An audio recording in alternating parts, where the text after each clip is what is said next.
मन की स्थिति चाहते हुए भी एक जैसी नहीं रख पाते। वो बदलाव आ ही जाता है।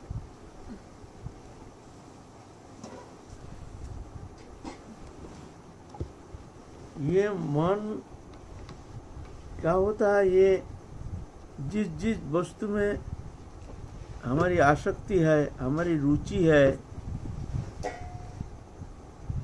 तत्त विषय में जाकर मन स्वाभाविक लग जाता है। इस लगाने के लिए, मन को लगाने के लिए अलग चेष्टा करने का आवश्यकता नहीं होती है।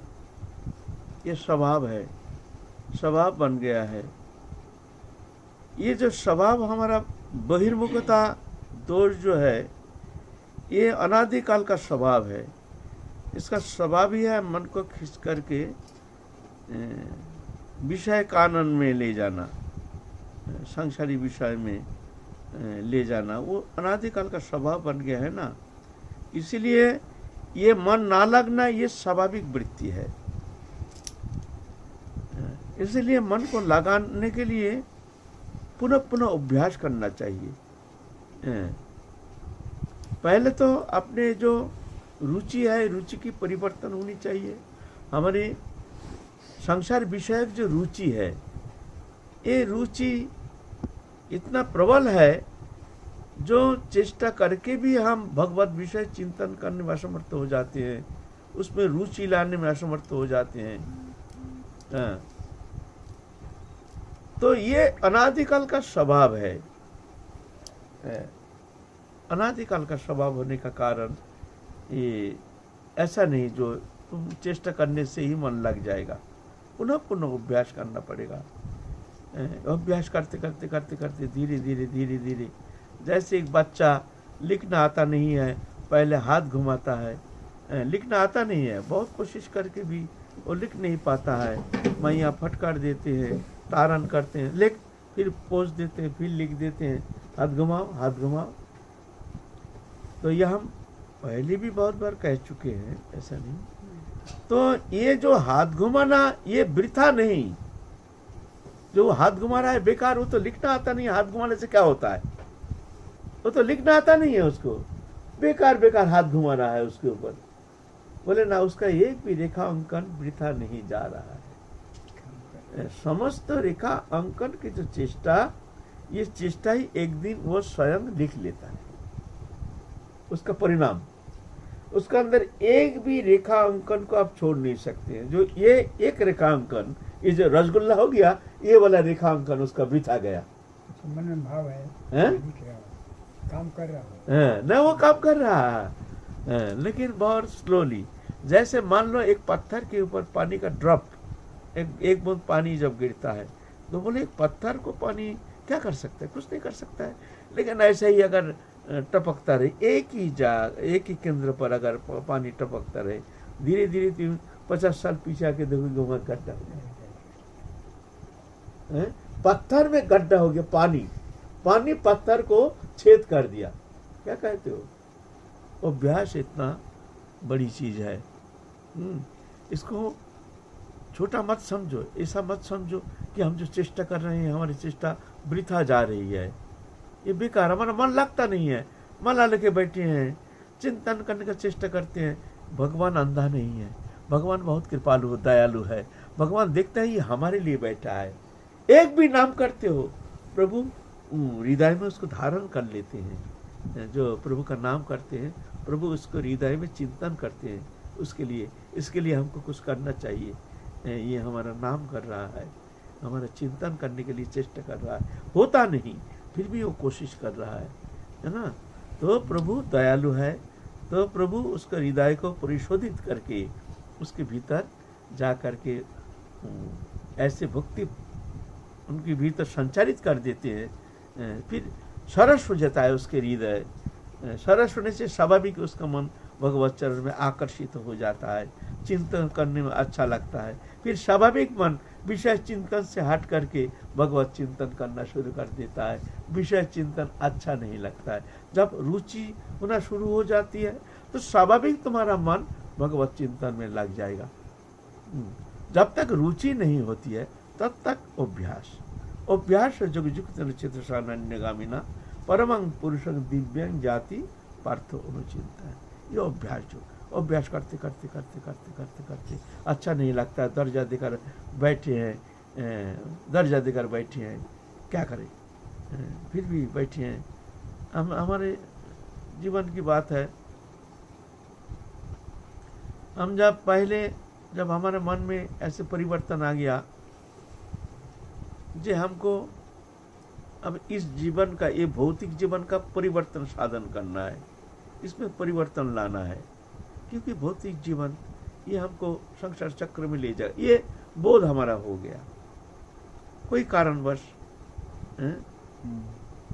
या पूर्व जन्म के संस्कार हो, कैसे भी हो, अचानक हो गया, ये ऐसे नहीं, अचानक ही हो गया पूर्व जन्म के संस्कार। तो हमने सोचे तो क्या करें, तो जनसंघ से छोड़ करके हमको एकांत में कहीं रहना पड़ेगा और हमको अनुशासित जीवन गठन करने के लिए चेष्टा करना पड़ेगा। अनुशासित जीवन अपने आप हुआ, तो इसके लिए हमको जन संपर्क को छोड़ करके अलग कहीं जाना पड़ेगा, जहाँ हमको कोई पहचानता नहीं, हमारा कोई मित्र नहीं, हमारा कोई रिश्तेदार कुटुंब नहीं, हमारा कोई प्रियजन नहीं, ऐसा स्थान पर जा करके हमको अनुशासित जीवन पाए, क्योंकि हमारा स्वभाव जो है, ये स्वभाव में परिवर्तन लाने के लिए हमको कुछ अभ्यास करना पड़ेगा। ये हमारे भीतर ऐसे बोध आ गया है। अनुशासित जीवन बिना ये जीवन का, ये जो भौतिक जीवन का इसका शोधन होना, ये परमार्थिक परिपक्वता आना कदापि संभव नहीं। ये परिवर्तन के लिए तुमको जरूरत है। तो मन में ऐसे चिंतन आ गया, तो हम एक कहीं नौकरी करते थे, कहीं एक अनजान जगह पर हमने एक घर ले लिया, किराया में नौकरी करते हैं, वहाँ 3 तला में हमने एक रूम ले लिया किराया में, वहीं रसोई करते हैं, वहीं अपने हाथ से बनाते हैं। अब इसको अनुशासित जीवन गठन करना है, किस तरह से अनुशासित किया जाए। तो पहले जनसंघ त्याग, जो हमारे शास्त्र में कहे हैं, जीवन को गठन करने के लिए कैसे कैसे क्या क्या करना चाहिए, हमारे महापुरुष ने इसको निर्देश किए हैं।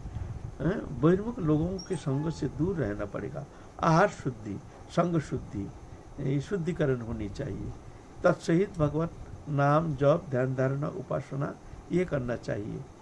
तो एकांतवास के लिए बहुत सब शास्त्रों ने एकांतवास के लिए निर्देश किए हैं।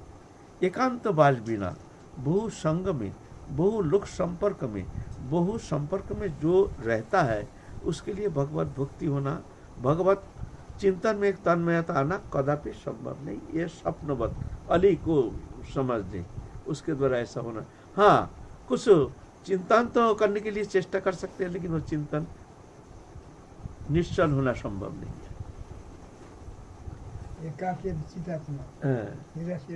निराशीर परिग्रह जोगी जुंजित सतत आत्मन रहस्य स्थित एकाकी, मैंने साथ कोई नहीं रहेगा। जत चित्तात्मा निराशी, कोई आशा शून्य, अपरिग्रह, इस तरह से तुमको एकांत में रहना पड़ेगा मन को संयमित करने के लिए।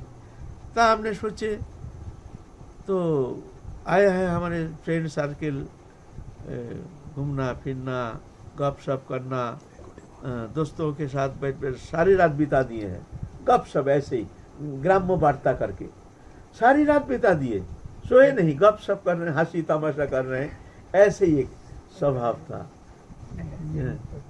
है ना।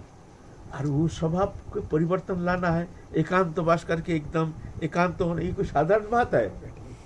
अचानक आरोप, अचानक ये नहीं जो बहुत समय से अभ्यास करते आ रहे हैं, अचानक अब एकांत में आ गया, अब हमको क्या करना है, नहीं जनसंघ से दूर रहना है, हम दरजा बंद करके अकेला पड़े हैं, पसीना पसीना लथपथ हो रहे हैं, घबरा रहे हैं, क्या करूं, नहीं हमको एकांत रहना है।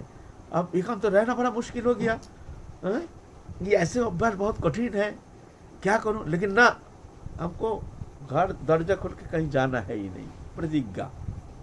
क्योंकि अब क्या करूं, एकांत बैठ के क्या करूं, ठाकुर गृहस्थ होने से तो कम से कम अध्ययन तो कर सकते हैं। और नौकरी भी ऐसा राजकीय रॉयल नौकरी था, जाओ जाओ ना जाओ ना जाओ, सप्ताह में एक दिन जाओ, 15 दिन में एक दिन जाओ, तो मत जाओ, ऐसे राजकीय नौकरी था। राधा रानी की कृपा से ऐसे नौकरी मिल गया था, तनख्वाह पूरा मिलता था। बहुत मजेदार नौकरी। तो क्या करें घर में बैठ के, तो सोचे तो एक बड़ा गीता, मोटा सा गीता लाए। बोले गीता तो हम जानते नहीं है, सुने हैं, हिंदू धर्म के, सनातन धर्म के ये श्रेष्ठ ग्रंथ है गीता, तो गीता अध्ययन करो, देखो इसमें क्या है।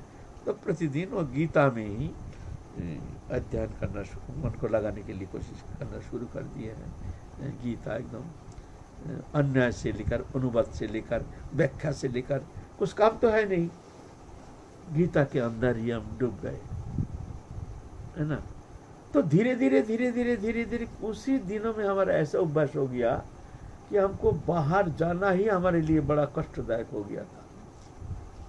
अभ्यास पहले की बुक थी, पहले जो हमारा मनोवृत्ति थी, अब मन हमारा ऐसा लग गया धीरे धीरे धीरे धीरे, 1-8 साल के अंदर ही ऐसे कठोर तपस्या करके, जो ऑफिस में जाते थे 2-4 मिनट रह करके फिर भाग जाते थे कहीं एकांत में, कहीं खेत में, कहीं कोई नहीं, वहां जाके चुपचाप बैठे रहते थे। एकांत वास करने के लिए कहा है, एकांत कहाँ है, यहाँ एकांत है, वहां जाके चुपचाप एकदम बैठे हैं, चुपचाप। क्या करें, करना तो कुछ है नहीं, जानते कुछ नहीं, ना जॉब ध्यान धारणा उपासना कुछ, चुपचाप बैठे हैं, क्या करें, ऐसे पागलपन जैसे। नहीं, अभ्यास करना पड़ेगा हमको, अकेला रहने के लिए हमको अभ्यास करना पड़ेगा।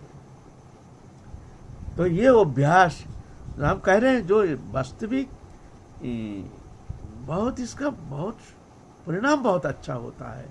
धीरे धीरे हमारा मनोवृत्ति ऐसे हो गई थी कि हमको संसार जीवन से, समाज जीवन से मन बिल्कुल हट गया, एकांत में अकेला ही अच्छा लगता है। कोई आने से हमको बहुत विरक्त होता था मन में, अच्छा नहीं लगता। तो इस तरह से साधक को मन को लगाने के लिए कोशिश करना चाहिए, अभ्यास नहीं, कोई चेष्टा नहीं, कोई आग्रह नहीं। और कहते हैं हमारा मन लगता नहीं, हमारा मन कैसे लगेगा, बाबा हम भजन करते हैं, हमारा मन कैसे, कभी नहीं लगेगा, कभी नहीं लग। तुम अगर चाहोगे आसन में बैठते ही तुम्हारा मन भगवत चरण में ऐसे संलग्न हो जाएगा, ऐसे तल्लीन हो जाएगा। ये तल्लीनता, तन्मयता तुम चाहते हो, इतना सहज है नहीं, है ना। इसके लिए तुमको अभ्यास करना पड़ेगा। घर में ही एकांत में एक स्थान बना लो, दरजा बंद करके, अच्छा लागे ना लागे तुम नाम जप ध्यान धारणा ये करने के लिए चेष्टा करो। बाकी गुरु से संपर्क करके तद विद्धि प्रणिपातेन परिप्रश्नेन सेवया, फिर उपदीक्षन्ति ते ज्ञानं ज्ञानिनः तत्त्वदर्शिनः। फिर तत्वदृष्टा गुरु तुमको फिर गुरु के साथ, गुरु के पास जाकर के प्रश्न करना चाहिए, हमारे मन की स्थिति ऐसे है, हमारे मन की स्थिति ऐसे है, ऐसे ऐसे मन की भावना आ रही है, ऐसे ऐसे मन में इच्छा प्रवृत्ति जाग रही है, हे गुरुदेव आप उपदेश कीजिए, हमको कौन सा पंथा अवलंबन करके हमको आगे चलना है। तो गुरुदेव उपदेश करो, तुम ऐसा करो, ऐसा करो, ऐसा करो। इस तरह से तुमको गुरु आदेश पालन करके फिर जाके अभ्यास योग के द्वारा धीरे धीरे तुम आगे निकाल जाओगे।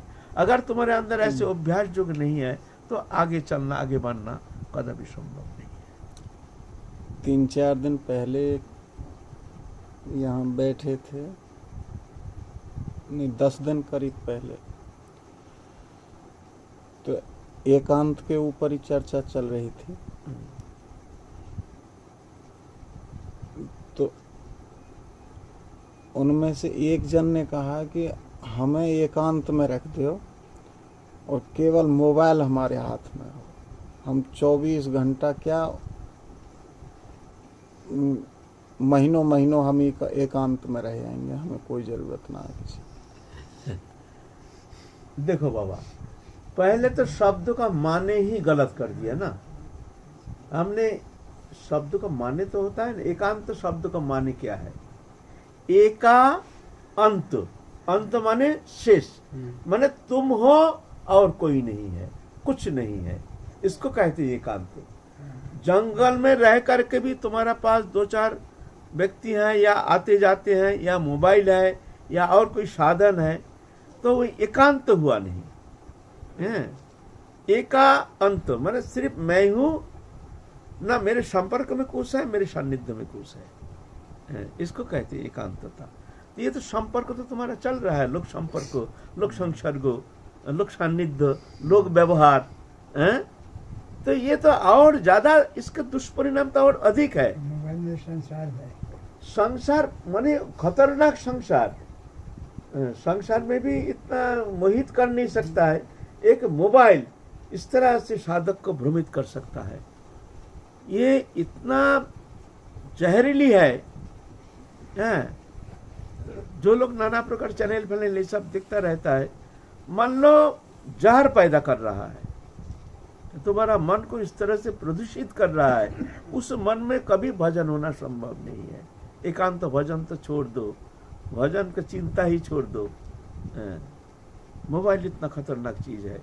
हम तो पहले ही कहे हैं, जो भजन करना चाहते हैं मोबाइल का संपर्क को पहले दूर रखना पड़ेगा। कम से कम इतना करो कि जब भजन करेंगे उस समय के लिए उसको दूर रखो, एकदम स्विच ऑफ कर दो। चाहे 8 घंटा, 10 घंटा, 12 घंटा पर भी भीतर में रहेगा, दूर रखने पर भी अंदर में रहेगा। क्यों रहेगा? दूर रखने पर भी अंदर रहेगा। मोबाइल ना, मोबाइल स्विच ऑफ करके रख, दूर कहीं रख जहाँ कोई संपर्क ही नहीं होना चाहिए। जब मोबाइल ने बहुत सुना है, वो संसार की बात, भक्तन की बात, भाषण की बात, समाचार की बहुत सुना है। तो संसार बैठा हुआ है, तो खींचेगा ही बार बार। मन को एकांत एक तक नहीं है। बाबा देखो, जिसका मन में ही संसार है, उसके साथ वस्तु सान्निध्य है, संपर्क है, तो वो तो मरेगा ही। यह तो वस्तु नहीं है, हमारे भीतर इच्छा है लेकिन वस्तु नहीं है। तो धीरे धीरे वो अभ्यास के द्वारा वो मन को शोधित कर सकता है। उसके परिणाम उसके पास नहीं है, एकांत क्या है। और मान लो भीतर में हमारा वासना नहीं, वस्तु है, तो उतना भय नहीं, हमारे भीतर में इच्छा ही नहीं, तो वो भी उतना खतरनाक नहीं होता है। तुम्हारे भीतर इच्छा भी है, वस्तु संपर्क भी है, तो जाके तुमको बचाना बहुत कठिन बात हो जाएगा, है ना। तो ये जो मोबाइल आ गया है, ये बड़ा खतरनाक है, खतरा की घंटी है साधक के लिए। साधक जान नहीं पाते हैं जो हम किस तरह से भजन जीवन से हट करके व्यवहारिक सांसारिक जीवन में मोहित हो करके उसमें ही हम लिप्त हो रहे हैं। वो समझ नहीं पाता है। समझ पाएगा जब समय बीत जाएगा, जब दुर्लभ मानव जीवन समय जब निकल जाएगा हाथ से, वृद्धावस्था आ जाएगा, तब देखा हाय रे हमारा तो समय गया, हमारे जीवन में तो कुछ मिला नहीं, हमारा तो भजन साधन हुआ नहीं, तब पछताने से क्या होगा। सर्वनाश। तो मोबाइल बहुत खतरनाक चीज है। ये मोबाइल आ गया है, कली महाराज का एक महान देन है। बहुत सुंदर रूप से साधक जीवन भजन करते हैं, जंगल में बैठे हैं, लेकिन मोबाइल बिना चलता नहीं। हमारा खुद दूसरे का बात क्या कहे, लेकिन फिर भी हमको बचा के रखे हैं। हम साधारण तो हम उसके संपर्क में रहते नहीं। हाँ, 2-4 फोन भक्तों से करना पड़ता है, उनके मंगल के लिए 2-4 भक्त वो भी देख लेते हैं पीछे। कभी कभी 7 दिन हो जाता है, 10 दिन हो जाता है, इसके अंदर कहीं हम खबर लेने का हमारा समय ही नहीं। कोशिश करते हैं जहां तक हो इस संपर्क से दूर रहना, ऐसे कोशिश करते हैं। मोबाइल में ज्ञान मेरा की बात सुनकर चित्त में द्वेष नहीं करता, उल्टा काम करता है। आपका सत्संग सुनते हैं लोग, हमारे पास में लोग ठीक उल्टा काम करते हैं। चिंता नहीं, परिस्थिति एकांत क्या है, भगवान क्या है, भूख नहीं है, मृत्यु हमारी आएगी, भूख नहीं है। और जल्दी याद भाता रहेगा तो मन काम करता रहेगा। मन ना चाहता है अगर वो सत्संग सुनते हैं और कोई विषय आग्रह नहीं करते हैं, किसी से संपर्क नहीं रख, तो ठीक है, कोई बात नहीं। ये तो कभी कभी मंगलकारी भी हो सकता है। सत्संग ही सुनते हैं हम, हरि कीर्तन ही सिर्फ श्रवण करते हैं, कुछ नहीं, तो कोई बात नहीं, अच्छा है, ठीक है। लेकिन व्यवहारिक संपर्क, दूसरा चैनल, फिल्मी दुनिया, आदि दुनिया, कितना गंदगी सब चल रहा है, अगर वो झलक अगर लग गया मन में, तो वो मन इतना प्रदूषित कर देता है, उस मन में भगवत स्मृति जागृति होना कदापि संभव नहीं है। वैसे सबसे ज्यादा बच्चों पर ज्यादा प्रभावित नहीं तो होता मार है। रहे हैं, अपना माँ बाप तो स्वयं मार रहे हैं उसको तो नरक में जाने का रास्ता तो माँ बाबा, उसका मृत्यु का माने भजन जीवन का, आत्मिक जीवन का, उसका कल्याण का जीवन का समाप्त कर रहे हैं बच्चा माँ बाबा, उसको बिगाड़ रहे हैं, उसको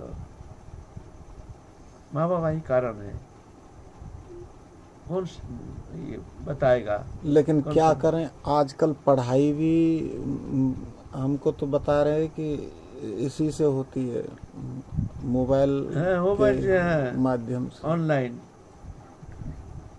तो कोली महाराज तो कोशिश करेंगे ही भाई, जिस तरह से पूरा समाज जीवन को इस तरह से पूरा बहिर्मुख कर दिया जाए, भगवत जीवन से हटा करके एकदम माया में पूरा सौंप दिया जाए, ये तो कली युग है, युग प्रभाव है, ऐसा तो होगा ही। कठिन है बचना इच्छे।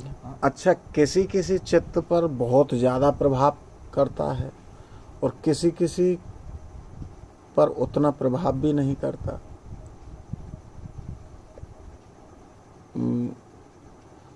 वही चीज कोई देख रहा हो, अपरिपक्व अवस्था में देख रहा है, तो उसको कोई ज्यादा, उसको तो बहुत ज्यादा प्रभावित कर देगा। और जो परिपक्व अवस्था में है, जो भगवत चिंतन से जुड़ा हुआ है, अरे उनको भी देखना नहीं चाहिए। जब ग्राम्य गीत, ग्राम्य वार्ता ना कोई बे, ग्राम्य वार्ता ना सुनी बे, ये निषेध है हमारे लिए, संपूर्ण निषेध। हमारे क्या जरूरत है ग्राम्य वार्ता सुनने का? तो ये तो ग्राम्य वार्ता ही है, ये तो भगवत विषय छोड़ करके जागतिक जो विषय है, ये तो ग्राम्य वार्ता है। जहर जो खाएगा वो मरेगा। ये तो दूषित करेगा ही। जो पुण्य होता है, पुण्य प्रारब्ध, पुण्य का प्रारब्ध शांति पे रहता है, प्रभावित करता है, इसमें ज्यादा हो जाता है। वर्तमान जन्म में है, उसके नहीं किया कब प्रभाव पड़ता है। बाबा देखिए पीछे में प्रभाव था, थोड़ी ठीक है, ला दिया, उसके मात्रा शांत होता है। मैं वही बात कहना चाहता हूँ बाबा, कि हम बाबा को कोई वस्तु दिखा भी देते हैं इस मोबाइल में, तो बाबा कभी उसको रिपीट नहीं करते, कभी उसको दोबारा हमने, ऐसा नहीं कि बाबा ने उसको दोबारा पूछा हो या उस पर चर्चा की हो। ना, एक बात हुई, राजनीति के थोड़ा सा जन्म से ही थोड़ा सा संस्कार है हमारे भीतर, तो राजनीति के विषय कुछ होता है तो जाके थोड़ा थोड़ा कभी कभी हम लोग ही सुना देते हैं कभी। जन बचपन संस्कार राजनीति का, देश संबंध में, अंधा राजनीति नहीं, देश संबंध में, देश के हित के लिए। हाँ, ये राजनीति माने ऐसे गंदा अंधा राजनीति नहीं, जो देश हित के लिए, देश मंगल के लिए, देश की परिस्थिति ऐसे है, कहाँ देश किधर ले जा रहा है देश को, कैसे राजनीतिक परिस्थिति है, इस विषय में थोड़ा सा चिंता है। ऐसा नहीं जो हमारा अंधा विश्वास, अंधा एक समर्थन, ये पार्टी, ऐसा नहीं है, कोई पार्टी से हमारा मतलब नहीं है।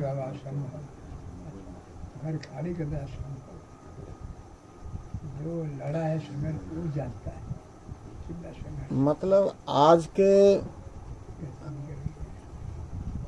आगे देखते रहने इच्छा करती पुलिस। आज की परिस्थिति में सबसे ज्यादा जो प्रभावित करने वाला और मार्ग से भ्रमित करने वाला है तो मोबाइल प्राधान्यता मोबाइल को ही दी जा सकती है। ये इतना स्लो पैजन करता है, ऐसे देखते देखते ऐसे एक स्थिति ऐसी आ जाती है, वो मोबाइल छोड़ दे तो आत्महत्या कर लेगा। उसको बोले तुम मोबाइल जीवन में छोड़ोगे नहीं, 2 दिन पीछे वो पागल हो जाएगा। ऐसे ऐसे मानसिकता आ जाती है, दिमाग में ऐसे बढ़ जाता है। वो जानता नहीं है, माता पिता जानता नहीं है हम क्या जहर पिला रहे हैं बच्चा को। जानता नहीं, हाँ वो मोबाइल मोबाइल रोता है, ये करता है, क्या करे, क्या करो, पिलाओ जहर पिलाओ, तुमको वो जहर तुमको ही मिलेगा। संस्कार तुम बना ये रहे मत सोचो अमृत देगा, तुम जहर पिला रहे बच्चे को, तुमको अमृत देगा, तुमको जहर देगा। तैयार हो जाओ, तैयार रहना। 6-6 साल के बच्चे को हाँ, बाबा बच्चे को मोबाइल धरा देता है। 5-6 हैं? साल के। ये कोई बात है?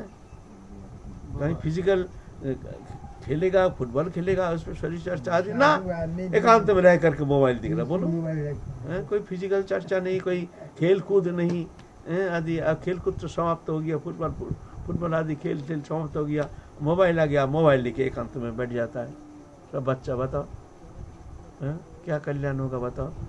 शरीर भी धीरे धीरे बीमारग्रस्त हो जाएगा, क्योंकि खेलकूद का समय शरीर फिट नहीं रहता है, शरीर चर्चा नहीं रहती है, धीरे धीरे व्याधिग्रस्त हो जाएगा। और एक चीज़ हम लोग, मैं भी कभी कभी करता हूँ, जब मोबाइल पे सत्संग सुनने के लिए मोबाइल यूज़ करता हूँ, तो मोबाइल में सत्संग चल रहा है और मन सत्संग में नहीं है, दूसरा कोई काम में, ये अपराध नहीं हो जाता? ना, ऐसा बात नहीं है, फिर भी अच्छा है, थोड़ा 2 शब्द तो कान में आता है। ऐसा सत्संग ये तो अच्छा है, सत्संग सुन रहे हैं, कीर्तन सुन रहे हैं, कोई महत्पुरुष का प्रवचन सुन रहे हैं, बस ये तो अलाउ है, ये तो कर सकते हो। लेकिन बाकी जो व्यवहारिक सांसारिक जो भौतिक जीवन संबंध में नाना प्रकार चैनल, नाना प्रकार नहीं, वो सत्संग तो मन से अच्छे से सुनना चाहिए ना। अरे नहीं लगता, फिर भी एकदम नहीं होता, कुछ तो होता है। हमारा मन लगता नहीं है, ठीक है बैठे रहो, 2 शब्द तो कान में जाएगा, ये तो मंगल ही है ना। यहाँ बैठे हो जो हमारा मन नहीं लग रहा, कोई बात नहीं, 1-8 शब्द 2 शब्द कान में आ गया, उसी में तुम्हारा बहुत मंगल हो सकता है। अच्छा, जय जय श्री राधे।